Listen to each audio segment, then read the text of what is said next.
Money recovered from flood control kickbacks reaches 841 million pesos. Yan o. Close to 1 billion na mga kababayan. So nakikita natin kung paano seryoso ng ating Pangulong Bongbong Marcos. Yan o. Tale of two flooded cities of Tiangco, Teodoro. Ilan yun budget, bilyon mga kababayan ng budget. Pero yung nabutas, patuloy na nalulubog sa baha. Yan o. Garbin hits Tiangco on nabutas flood fund ng Kamara.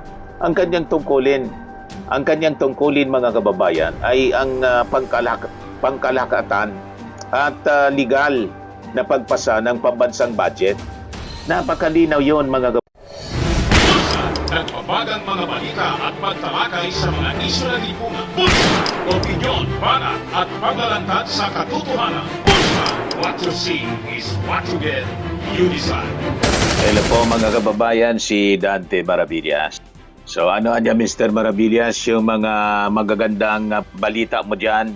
O ito na, ang accomplishment mga kababayan ng DOJ. Money recovered from flood control kickbacks reaches 841 million pesos. Yan o. Close to 1 billion na mga kababayan. So nakikita natin kung paano seryoso ng ating Pangulong Bongbong Marcos. Ng Marcos administration po, yung paglaban sa corruption involving itong mga ghost projects, substandard sa flood control. Di ba, mga kababayan, na never nagawa ng mga previous administrations. Marcos administration lang po, mga kababayan, ang nakagawa nito. Kaya lang, siyempre, may question tayo. Habang na-mention ng ating Pangulong Bongbong Marcos sa SONA na si Martin Romualdez ay sabi, kasama sa sasampaan na ng ombudsman ng kaso. Pero yung mga naunang personalities at iba pang mga nabanggit sa mga investigasyon, mga kababayan sa flood control tulad ni Chis Escudero, ni Toby Tiangco, na mga na-mention din sa issue ng mga insertions, mga kababayan, ay parang hindi na gumagalaw. Asunto sa tahimik na. Busy na niya kasi Mr. Maravilla, si Chis Escudero. Busy sa pag-preside sa impeachment laban kay Sara. Parang hindi na nami-mention mga kababayan. So yun ang pag-usapan natin ngayon. Hindi po tayo pwedeng malingak dahil sa impeachment trial laban kay Sara Duterte. May mga other issues na dapat natin bigyan ng atensyon mga kababayan na parang nababaon na lang sa limot.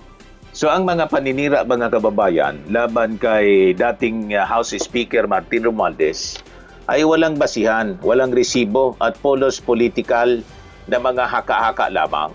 Sa kabilang banda, yung mga dabuhalang mga anomalya, bilyon-bilyon yung involved na pera sa flood control scam, mga kababayan, na kinasangkutan ni Chis Escudero, nabanggit din ang pangalan ni Nabotas Representative Toby Tiangco, na may malinaw na paper trail mga kababayan, testimonya, cash trail na kung titingnan natin mga kababayan, sabi nga ng mga legal experts, pasok po sa plunder. So dapat po sila yung unahin mga kababayan. Yan o, tale of two flooded cities of Tiangco, Teodoro. Ilan yun budget, bilyon mga kababayan ng budget. Pero yung nabutas, patuloy na nalulubog sa baha. Yan o. Garbin hits Tiangco on nabutas flood funds. Binagbakan po ni Ako Bicol Party List Representative Pido Garbin si Toby Tiangco sa bilyon-bilyon na pondo sa flood control sa kanyang distrito. Yan o. Garbin challenged Tiangco to explain how billions in taxpayers' money brought little relief for Naboteños who still wade through chest-deep floods. You cannot lecture everybody about insertions when your own district mirrors the very abuse you denounce. The truth is simple. If you are serious about accountability, then we must scrutinize all insertions, yours included. Otherwise, your posturing is nothing more than hypocrisy, sabi po ni Pido Garbin. Si Cheese Escudero po na tahimik na ngayon. Busy sa pag-preside sa impeachment trial ni Sara Duterte. Involved sa insertions involving billions of pesos. At mismong direktang na-mention ni dating DPWH Yusek Roberto Bernardo. Sabi nga sa report ng Politico News noong 2025, 66 sa ham and cheese. Escudero inserts 142 billion pesos, mga kababayan, sa flood control, sa infrastructure projects. So ano yung legal premise dito? The difference between hearsay at saka yung prima facie evidence. Sa ilalim, mga kababayan, ng ating saligang batas at saka sa rules of evidence, ang pananagutang kriminal ay hindi ibinabatay po sa ingay sa social media at saka sa mainstream media o sa political na panggigipit. Ngayon, ang mga akusasyon po kay Martin Romualdez, puro hearsay. Mga sabi-sabi, walang hawak na dokumento at wala man pong direktang ebidensya. So bilang dating speaker, mga kababayan ng Kamara, ang kanyang tungkulin mga kababayan ay ang pangkalahatan at legal na pagpasa ng pambansang budget. Napakalinaw yon, mga kababayan. Ayon sa mandato ng ating konstitusyon, wala siyang kinalaman sa implementasyon po o pagpili ng mga pribadong kontraktor ng DPWH sa mga localities sa bansa. So, ang pag-atake sa kanya, mga kababayan, ay isang malinaw na distisipasyon at malisyoso na political demolition job. Ngayon, dito tayo sa kaso laban kina Cheese at saka kay Tubi. Silang humaharap sa mga konkretong ebidensya sa prima facie case at aktwal na pakinabang sa pundo ng ating bayan. Sa isyu ng dambuhalang flood control scam, sila ang may mabibigat at detalyado at direktang akusasyon, mga kababayan, na may malinaw na paper trail na dapat unahin na sana na busisiin, mga kababayan, ng Office of the Ombudsman. Mas malalim yung detalye ng mga akusasyon po sa kanila. Halimbawa, itong si Senador Cheese Escudero, tulad ng paulit-ulit natin na didiscuss, mga kababayan. Yung kinasangkutan niya, hindi malit na pera, 142.7 billion na insertion, mga kababayan, yung kanyang kinakaharap. So, ang 142.7 billion na palihim na insertion sa BICAM, ayon nito sa nabulgar sa 103 na pahinang official budget summary. Ginamit ni Escudero ang kanyang kapangyarihan para magsingit ng 142.7 billion sa huling sandali po ng Bicameral Conference Committee na wala po siyang debate, pampubliko, pagsusuri o regular na deliberasyon na nangyari. So, pinalipad ang pundo sa mga kumpare. Ang dambuhalang pork na ito ay pinamahagi sa mga baluarte ng kanyang mga malalapit na kaalyado sa Senado para sa, sabi, yung papalapit na po kasi yung eleksyon noon. Gaya ng 12.08 billion sa Bulacan at sa kanyang sariling baluarte sa Sorsogon. And that's on record. 17 billion para sa double funded na flood control. Sa loob ng insertion na yan, eksaktong 17 billion peso ang tahasang inilaan para sa mga flood control mitigation at road network na na-discovering may mga red flags po. At nadobli lang ang pagpupundo sa mga lumang proyekto ng DPWH. Double budget. Binawasan ang tulong para sa mga mahihirap upang mapunduhan ang kanyang 142.7 billion na insertions. Binawasan po ng 33.4% ang pondo para sa mga social services at 29.2% para sa mga economic programs ng ating gobyerno. Imagine that. Binawasan yung ayuda sa mga mahirap para sa pansariling interest, yun ang lumalabas. 280 million na cash kickbacks ang lumabas mga kababayan. Bukod sa insertion, at base ito sa naging testimony ni dating DPWH Yusek Roberto Bernardo, ang sabi nagbitbit daw siya ng 160 million pesos at 120 million na cash kickbacks para daw kay Chis Escudero. Yan naging testimony sa Senado. Sa pamamagitan ng kanyang campaign donor na si Maynard Ngo. Ngayon, in fact, dahil sa bigat ng ebidensya sa plunder at graft, formal na nag-issue ang Sandigan Bayan ng Precautionary Hold Departure Order o PHDO laban po kay Chis Escudero. Di ba? Ngayon, si Toby naman po at yung palpak na 4.2 billion na butas flood control, yun ang minimin mga kababayan ni Pido Garbin. Yung 5.97 bilyong alokasyon, ang loan district mga kababayan sa nabutas ni Toby ay binuhusan ng dambuhalang 5.97 bilyong piso para sa proyekto mula 2023 hanggang 2025.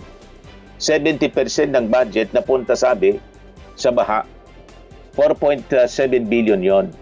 So mismong si Toby ang umamin na 4.2 billion para sa 87 na mga project. Ang eksklusibong napunta sa floodgates at pumping stations, ngunit nananatiling lubog sa baha ang nabutas dahil sira o depektibo ang mga ito. O di ba? Kaya ito yung tinulig sa mga kababayan ni Pido Garbin. Tingnan mo niya yung lugar mo muna bago ka tumingin sa iba. Correct. 53% ng mga proyekto unreported, sabi. Sa 87 na mga flood control projects sa nabutas, 34 na mga proyekto lamang ang nakatala sa transparency database ng sumbong sa Pangulo. Ang natitira mga kababayan na 53 na mga projects questionable at walang malinaw na ulat. Yun ang dapat busisiin po. 15% ng mga kontrata kinupo ng mga paboritong kontraktor. So ang kumpanyang Top-Notch Catalyst Builders na opisyal na kasama sa tinukoy ng ating Pangulong Bongbong na top 15 contractors na kumupo o kumorner ng 100 bilyong pesong flood control project sa bansa, nakakuha ng 15% ng kabuang kontrata sa nabutas ng walang maayos na bidding. Yan ang lumabas mga kababayan sa report. So bakit sila ang dapat na unahing kasuhan mga kababayan kaysa si dating Speaker Martin Romualdez? May black and white na resibo kasi po sa GAA documents versus yung sabi-sabi laban kay Martin Romualdez. Kay Martin Romualdez, ang mga akusasyon ay pulos political na atake at walang mailabas na kahit isang pirasong papel na nagpapatunay na bumulsa ng pundo ang dating speaker. Pero mga kababayan, kay Chis Escudero may 103 page na official leakage ng documents na tugmang-tugma sa uling isiningit sa batas. You see? Ang ebidensya kay Chis ay nakasulat mismo sa official na budget ng Pilipinas. Sa batas, ang dokumentong may pirma at opisyal na pondo ang may bigat mga kababayan, hindi yung chismis na lumalabas lang sa social media. So may direktang pakinabang at conflict of interest. Mga kababayan, ang dambuhalang pondo nakitang pumasok sa mga kumpanya ng sariling donor ni Chis Escudero, sa mga paboritong kontraktor sa sariling nasasakupan din ni Toby. Ganon din yung nangyari. Mas malinaw mga kababayan yung paglabag nila dahil sila ang direktang nagkinabang. Personal and political gain. Kumpara kay Martin Romualdez na bilang speaker, tagapasa lamang tagapasa po ng kabuuang budget, yung GAA, ng ating bansa. At walang kinalaman kung sinong kontraktor ang kukunin ng DPWH. Wala man pong kapangyarihan yung speaker sa ganon. Dito tayo sa command responsibility sa sariling distrito ni Toby. Si Toby Chanco ang mambabatas ng nabutas. Ito yung sinasabi ni Pido Garbin. O siningil ng kanyang distrito ang gobyerno ng halos 4.2 billion para sa mga floodgates. Ngunit, alam naman ninyo, palpak, sira-sira pa rin ang mga ito. Ngayon, kung ikaw ang pinuno ng isang lugar, obligasyon mo ang bantayan na hindi maging ghost projects. May command responsibility siyempre. Ang mga proyektong pinunduhan ng gobyerno, doon mismo sa sarili mong lugar, mas may pananagutan siyang imbestigahan dahil sa kanyang mismong bakuran at sa ilalim ng kanyang ilong nangyari ang anomalya habang ang kanyang mga constituent, ayun, nagsasuffer sa lumalangoy sa baha.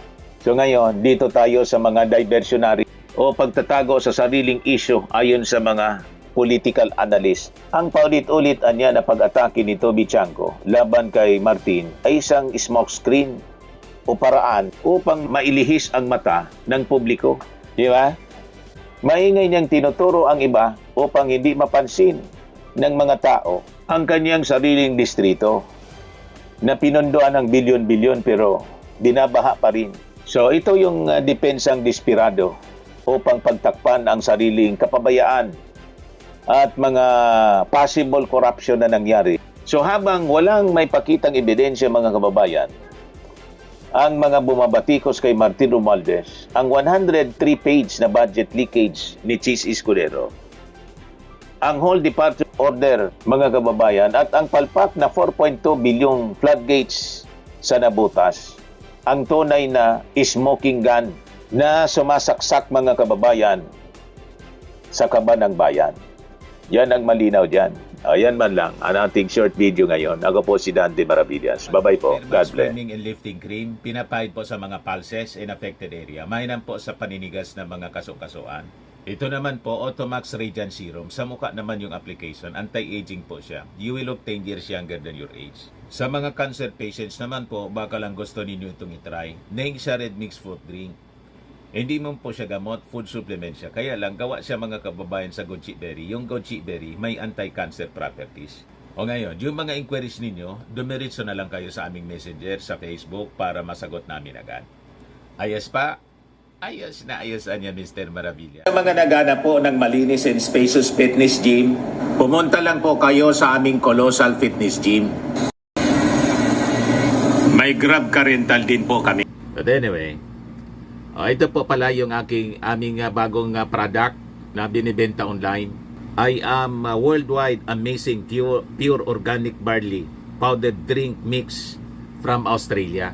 Negosyo to ng aking anak na architect entrepreneur Riz Maravillas. Ayan po. Kontakin na lang po ninyo siya, Riz Maravillas on Facebook.